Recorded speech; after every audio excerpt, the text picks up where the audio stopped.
जय श्री कृष्ण दोस्तों, उम्मीद है आप लोग अच्छे होंगे। आज की कहानी माँ कुष्मांडा। माँ दुर्गा के चौथे स्वरूप का नाम कुष्मांडा है। अपनी मंद मुस्कान द्वारा अंड अर्थात ब्रह्मांड को उत्पन्न करने के कारण इन्हें कुष्मांडा देवी के नाम से अभिहित किया गया है। अतः यही सृष्टि की आदि स्वरूपा और आदि शक्ति है। इनका निवास सूर्यलोक में है।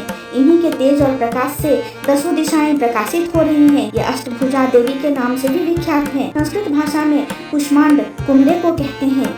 बलियों में कुमरे की बलि इन्हें सर्वाधिक प्रिय है। माँ कुष्मांडा की उपासना से भक्तों के समस्त रोग शोक विनष्ट हो जाते हैं। माँ कुष्मांडा थोड़ी सी सेवा और भक्ति से प्रसन्न हो जाती हैं। नवरात्र पूजन के चौथे दिन कुष्मांडा देवी के स्वरूपों की उपासना की जाती है।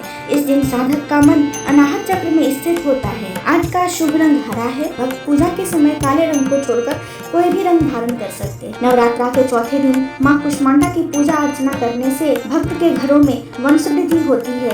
उदर रोग कभी व्याप्त नहीं होते। दैहिक देविक और भौतिक तीनों तापों से युक्त माँ कुष्मांडा के उदर में सारा संसार वास करता है। जातक को इन तीनों तापों से मुक्ति के लिए माँ कुष्मांडा की आराधना ही एक जरिया माना। दोस्तों, आपको मेरी ये जानकारी कैसी लगी मुझे कमेंट में जरूर बताएं और चैनल को लाइक शेयर और सब्सक्राइब करना न भूलें। धन्यवाद।